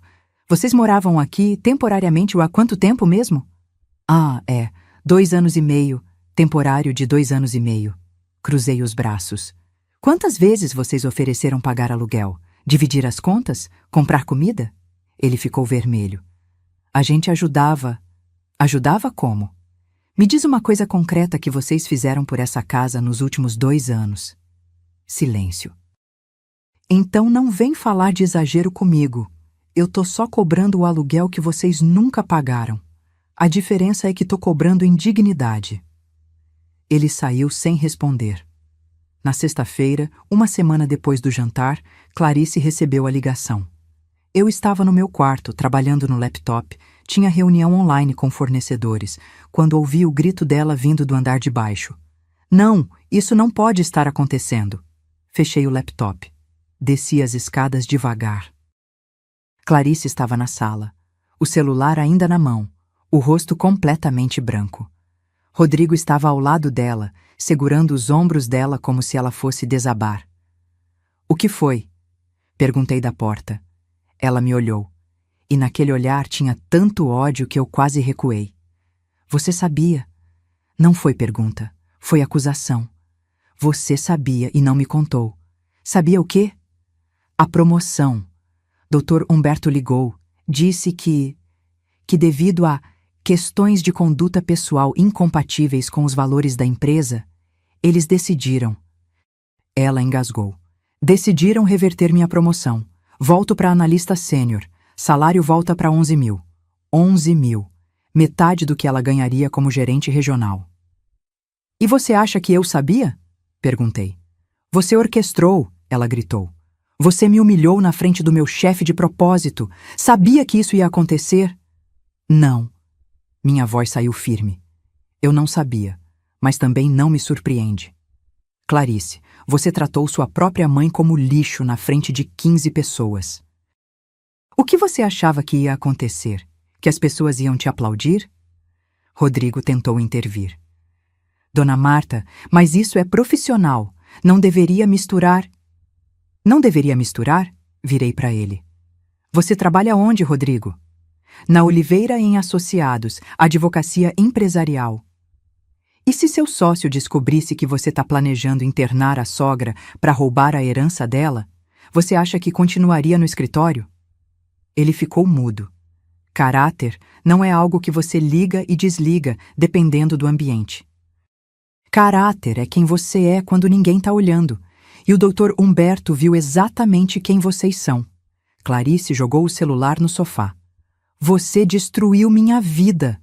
Não, filha, você destruiu sua própria vida quando decidiu que eu era descartável. Foi aí que ela explodiu. Descartável? Eu te ofereci um lugar bom, um lugar onde você seria cuidada, onde não precisaria mais se preocupar com nada. Um asilo, gritei de volta. Você ia me trancar num asilo aos 68 anos, perfeitamente saudável, só para ficar com minha casa. Era para seu bem. Era pro seu bolso. Minha voz ecoou pela sala. Não mente para mim. E pior, não mente para você mesma. Eu ouvi vocês planejando. Ouvi Edilene fazendo as contas. 8.000 por mês de cuidado versus 1.800.000 de imóvel. A matemática era muito clara. Ela tremia de raiva agora. Tá, você quer saber a verdade? A verdade? Eu tô cansada. Cansada de ser a filha da coitadinha que ficou viúva. Cansada de ouvir como você trabalhou duro, como você se sacrificou, como você abriu mão de tudo por mim. Cada palavra era uma facada. Eu não pedi para você fazer isso. Não pedi para você se matar de trabalhar. Você escolheu isso. E agora fica me jogando na cara como se eu devesse minha vida inteira a você. O silêncio que caiu foi tão denso que eu podia sentir o peso dele nos meus ombros. Então é isso. Minha voz saiu baixa, perigosamente baixa. Você acha que eu escolhi ser viúva aos 30? Que eu escolhi criar você sozinha? Que eu queria trabalhar até os ossos doerem? Ela não respondeu. Eu fiz o que tinha que ser feito. O que qualquer mãe faria. E sim, eu me sacrifiquei. Porque é isso que pais fazem, Clarice. Eles se sacrificam. Não para cobrar depois, para ver os filhos felizes. Limpei uma lágrima que caiu antes que eu pudesse segurar. Mas você sabe qual é a diferença entre sacrifício e martírio? Martírio espera recompensa. Sacrifício espera só reconhecimento. Não precisava me dar nada de volta. Só precisava não cuspir na minha cara. Clarice estava chorando também agora, mas era choro de raiva, não de arrependimento. Você quer reconhecimento? Pronto. Obrigada, mãe. Obrigada por pagar tudo. Obrigada por se matar de trabalhar. Obrigada por me sufocar com seu sacrifício a vida inteira. Satisfeita? Cada palavra saiu venenosa, sarcástica, cruel.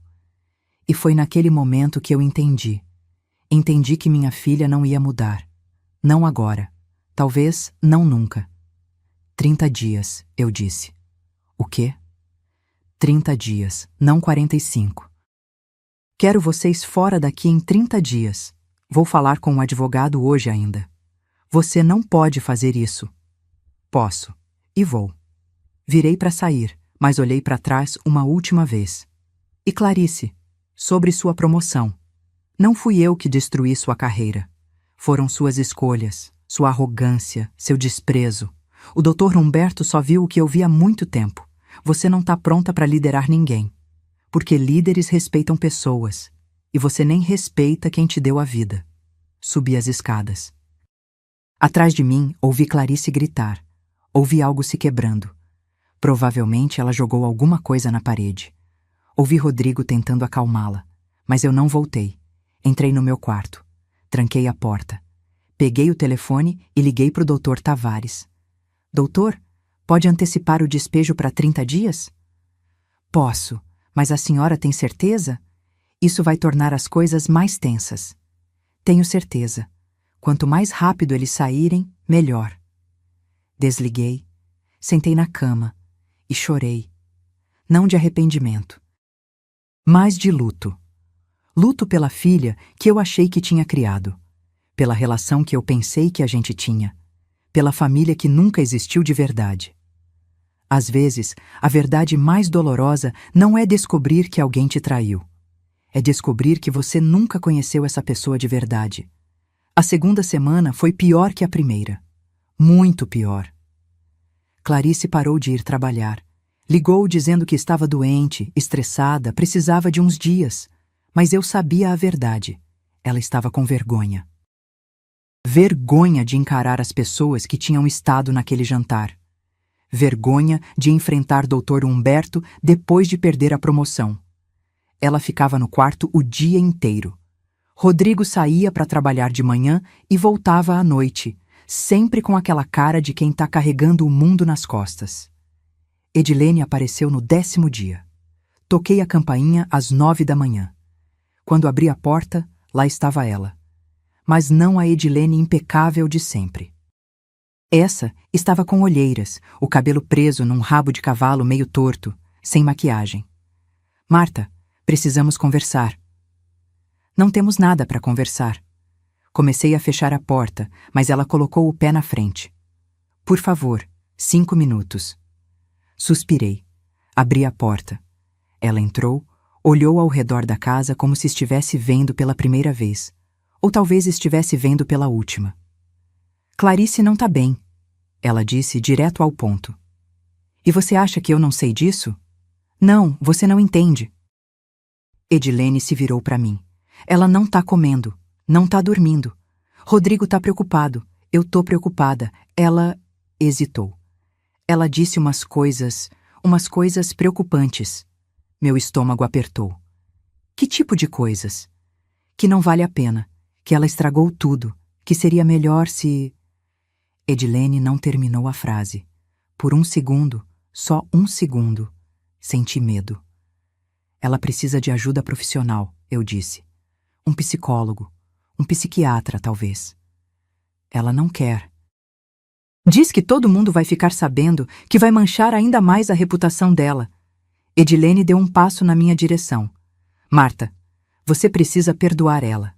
Você precisa parar com isso. E lá estava. O verdadeiro motivo da visita. Parar com o quê? Com os limites? Com as consequências? Com a punição. Edilene ergueu a voz. Sim, ela errou. Eu errei também. Eu dei conselhos ruins. Mas pelo amor de Deus, ela é sua filha, sua única filha. Exatamente. Minha única filha. Que tentou me internar num asilo para roubar minha casa. Ela não ia roubar, ela ia gerenciar. Contra minha vontade, sem meu consentimento, tirando minha autonomia, minha dignidade, minha vida. Minha voz estava subindo agora. E você, Edilene, você foi a mentora disso tudo. Foi você que plantou a semente. Foi você que disse que seria melhor para mim. Então não vem aqui fazer papel de preocupada. Ela ficou vermelha. Eu estava tentando ajudar. Ajudar a quem? A mim? Ou ao seu filho que ia economizar aluguel morando na casa que ia virar deles? Edilene abriu a boca. Fechou. Não tinha resposta. Sabe qual é o problema com gente como você? Continuei. Vocês acham que podem controlar a vida dos outros, que sabem o que é melhor para todo mundo, que podem manipular, sugerir, plantar ideias e depois lavar as mãos dizendo: eu só estava ajudando. Ela estava tremendo agora. De raiva ou de vergonha, não dava para saber. Mas a verdade, eu disse, mais calma, é que você tem medo. Medo de envelhecer, medo de perder controle, medo de virar aquela velha que é colocada num asilo enquanto os filhos ficam com a herança. Então você projeta. Você olha para mim e vê seu próprio futuro. E tenta convencer minha filha de que é normal, que é o certo, que é pelo bem dela. As lágrimas começaram a escorrer pelo rosto dela. Sem som. Só lágrimas silenciosas. Você tá errada, ela sussurrou. Eu não sou assim. Então prova, apontei para a porta. Sai daqui. Deixa minha filha aprender com os próprios erros. Deixa ela crescer. Porque enquanto você tá aqui protegendo ela das consequências, ela nunca vai amadurecer. Edilene ficou parada por um longo momento. Depois, sem dizer mais nada, saiu. Fechei a porta. Respirei fundo. E foi quando ouvi o som. Vinha do andar de cima, do quarto da Clarice. Era choro. Não aquele choro raivoso de antes. Era um choro, quebrado, desesperado. Subi as escadas devagar.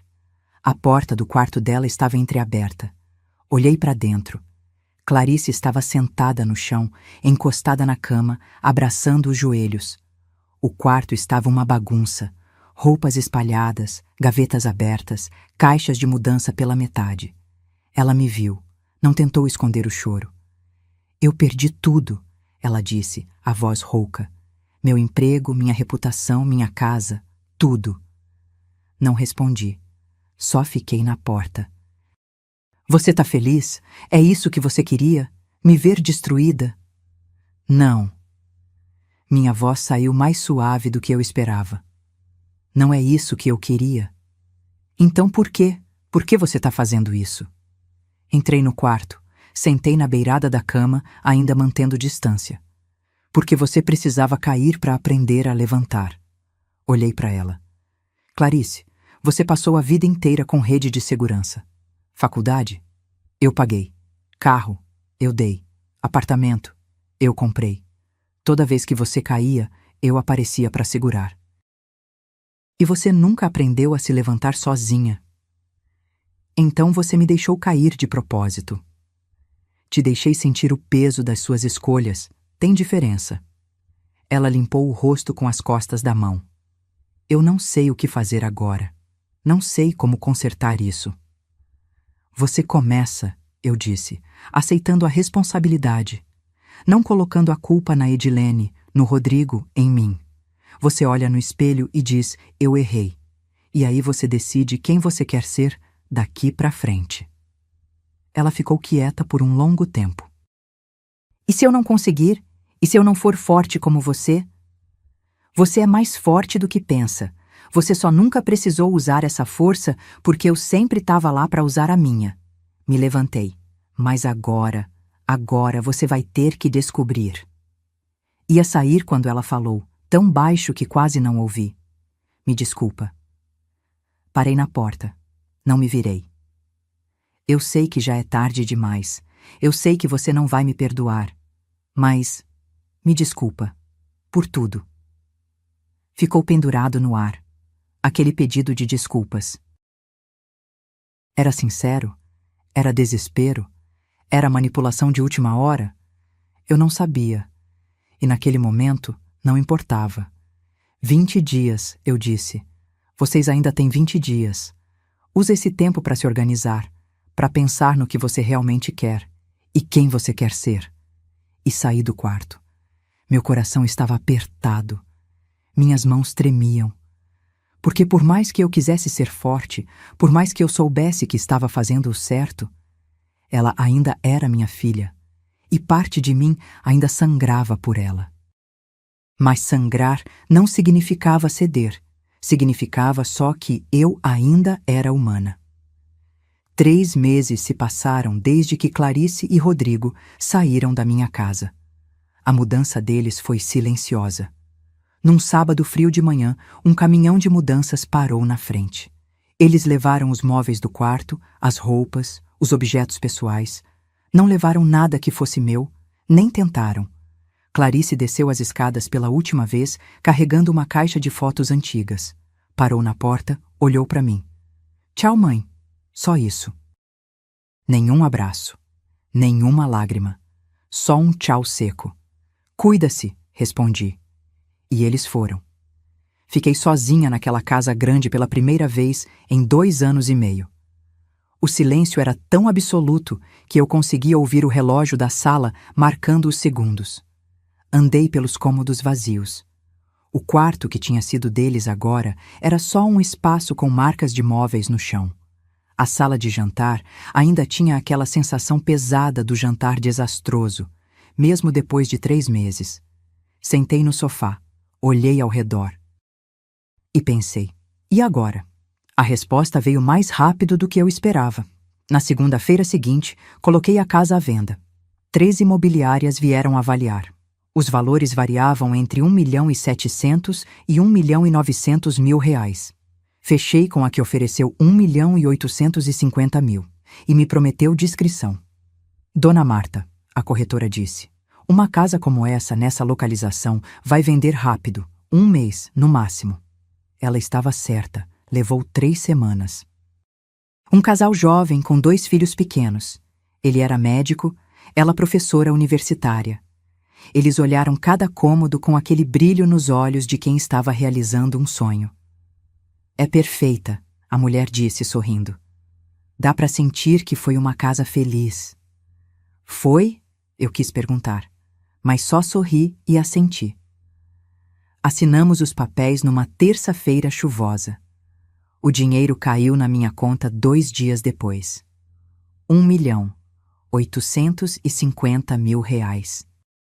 Sentada no banco, olhando aquele número na tela do computador, eu não senti alegria, não senti tristeza, senti alívio. Como prometido, dividi o valor. 925 mil para instituições de caridade. Escolhi 3. Um abrigo para idosos abandonados, uma casa de apoio para viúvas em situação de vulnerabilidade e um programa de alfabetização para mulheres acima de 50 anos. O resto, 925 mil, coloquei numa aplicação conservadora que me dava cerca de 6.500 por mês de rendimento. Somado aos 22 mil da empresa, eu tinha R$ 28.500 mensais. Mais do que suficiente. Encontrei um apartamento lindo num condomínio novo. 10º andar, vista para o parque. 2 quartos, 2 banheiros, varanda gostosa, aluguel de R$ 3.800, condomínio incluso. Mobiliei com cuidado. Sofá confortável em vez de bonito, mesa pequena para 2 pessoas. Não precisava de mais.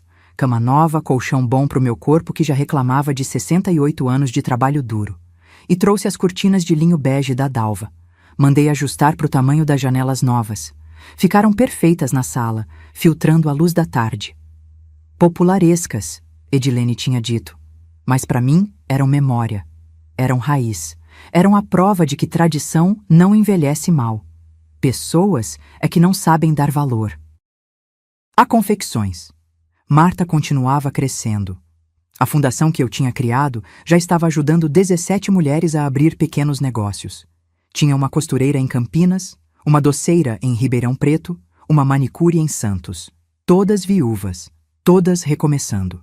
Eu visitava a fundação toda semana, conversava com as mulheres, ouvia as histórias delas. Algumas me lembravam de mim mesma 30 anos atrás, assustadas, perdidas, mas determinadas. A senhora é uma inspiração, uma delas me disse. Janaína, 34 anos, 2 filhos, viúva há 6 meses. Não sou inspiração, sou sobrevivente, respondi. Assim como você vai ser.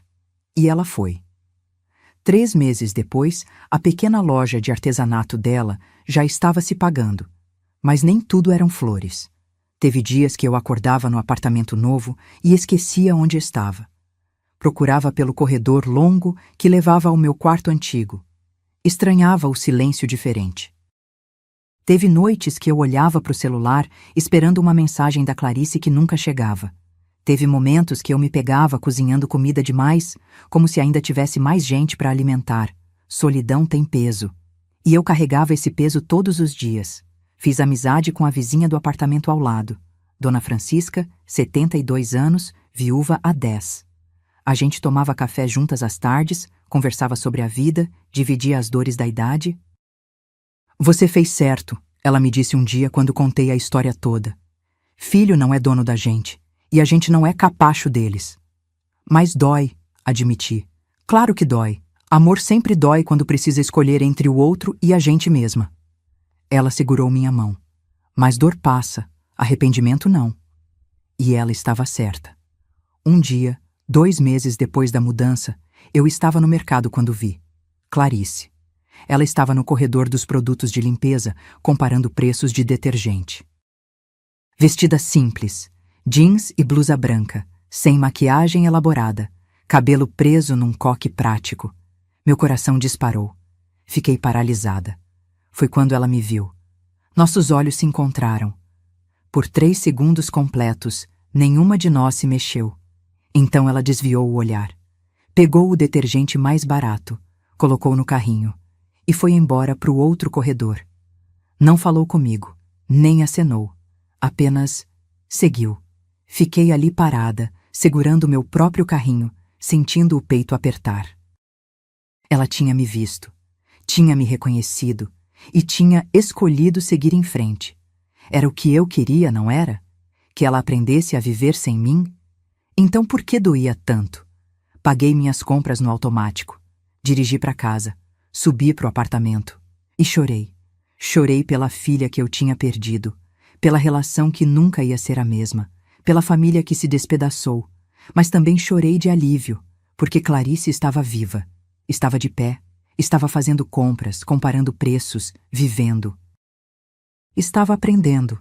E talvez, só talvez, um dia ela entendesse que às vezes o maior amor que uma mãe pode dar é ter coragem de dizer não.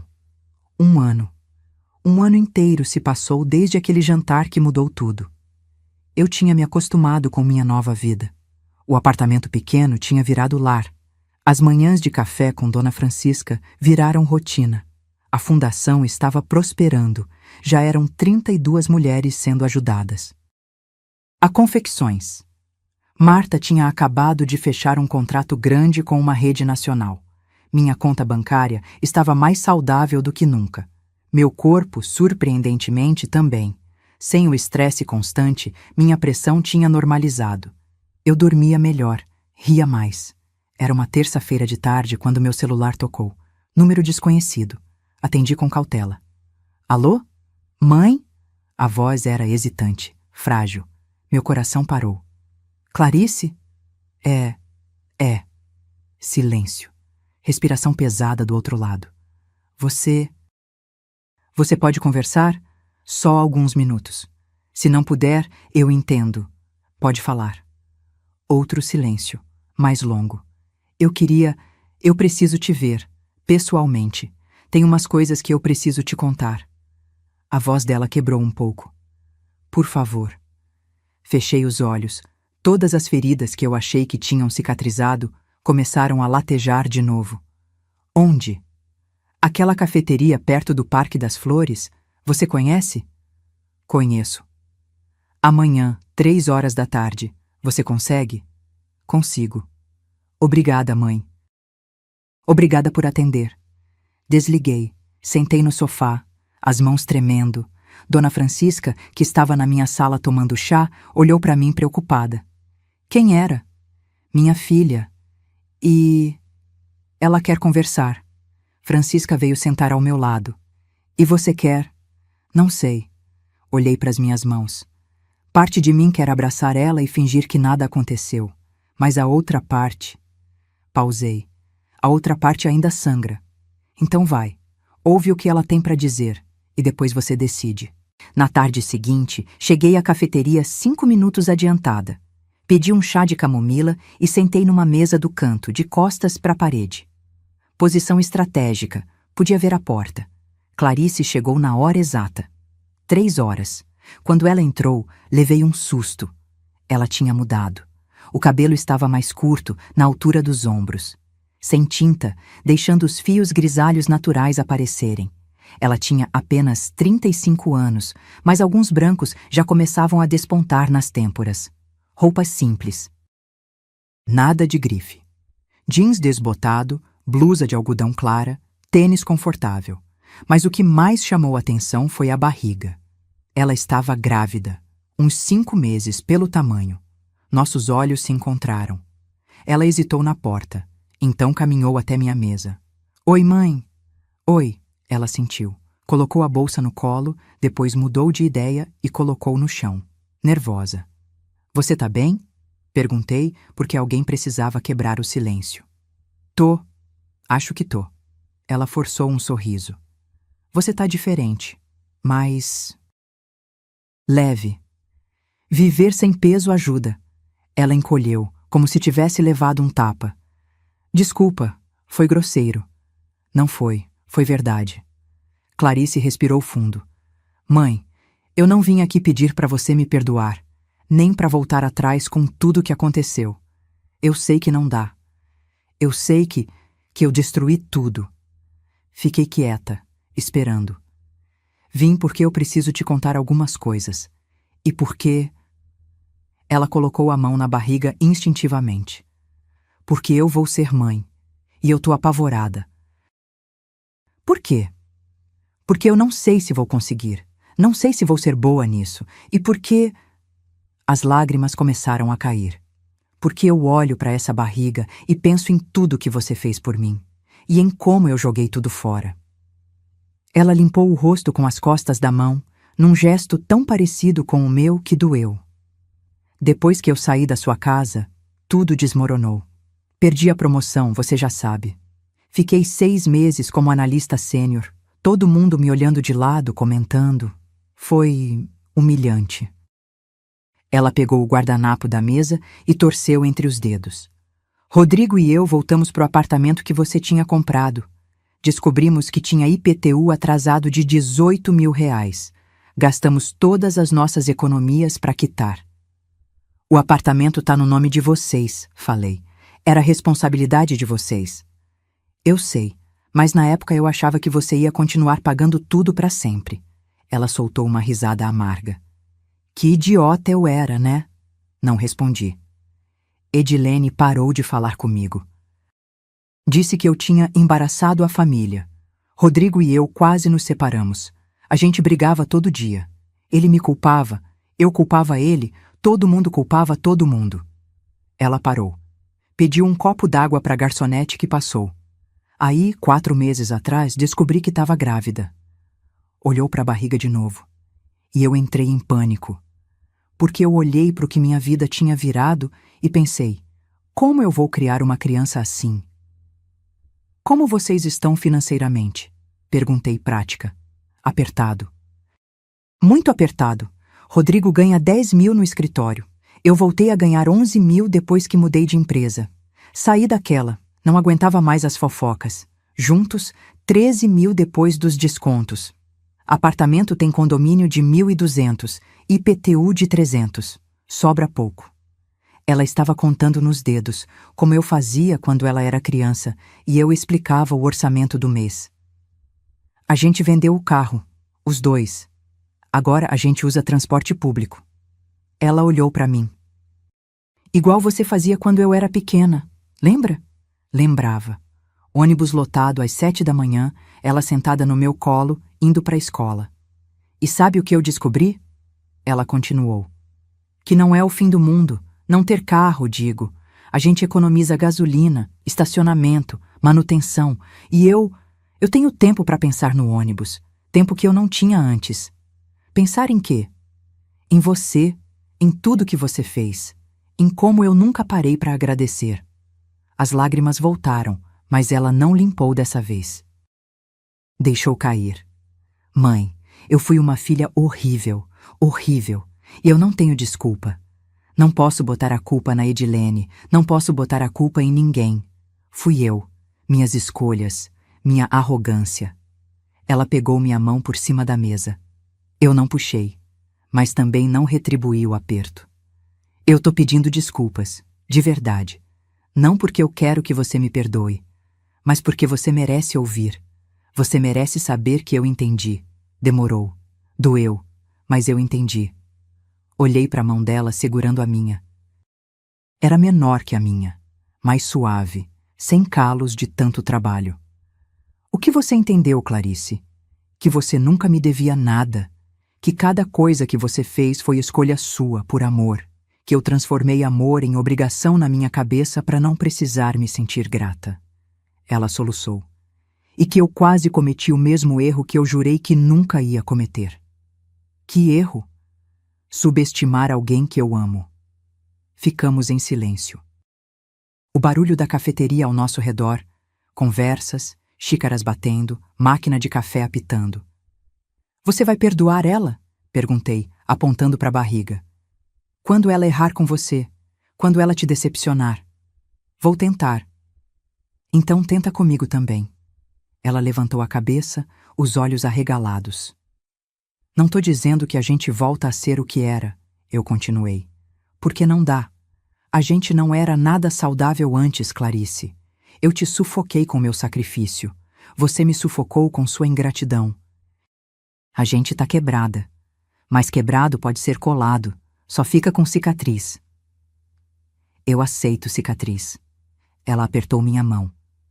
Eu aceito qualquer coisa se significar ter você na minha vida de novo. Respirei fundo. Olhei para ela, para minha filha, para a mulher que ela estava se tornando. Então a gente começa de novo, devagar, com limites. Você não mora comigo, eu não pago suas contas, mas a gente conversa, a gente constrói alguma coisa nova. Obrigada, mãe. Ela chorou de verdade agora. Obrigada. Apertei a mão dela de volta. Não era perdão completo, ainda não, mas era um começo. 6 meses depois, eu segurava minha neta no colo. Laura. 3,5 quilos de gente nova no mundo. Clarice estava deitada na cama do hospital, exausta, mas sorrindo. Rodrigo ao lado dela, tirando 1000 fotos. Ela tem seus olhos, mãe, Clarice disse.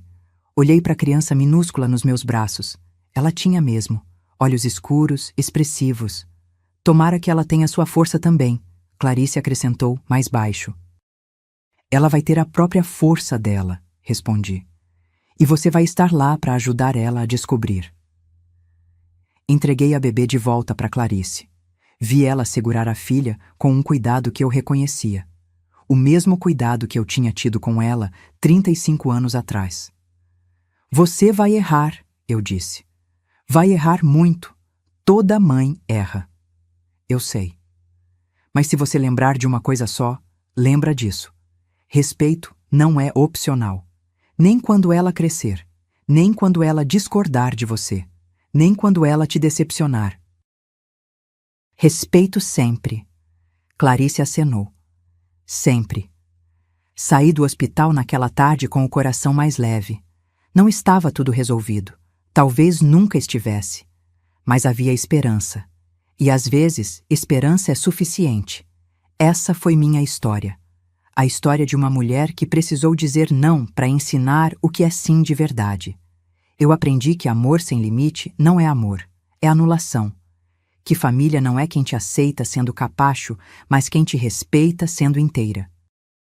E que, às vezes, a coisa mais difícil e mais corajosa que a gente pode fazer é escolher a gente mesma. Se você chegou até aqui, se essa história tocou alguma coisa em você, deixe um comentário contando. De onde você assiste? O que você faria no meu lugar? Você já passou por algo parecido? E se inscreve no canal para acompanhar mais histórias reais de mulheres que escolheram a própria dignidade. Porque toda vez que uma de nós levanta a cabeça e diz, não, isso não tá certo, a gente abre caminho para outras fazerem o mesmo. E no fim, a gente não tá sozinha. A gente nunca esteve. Um abraço forte e até a próxima história.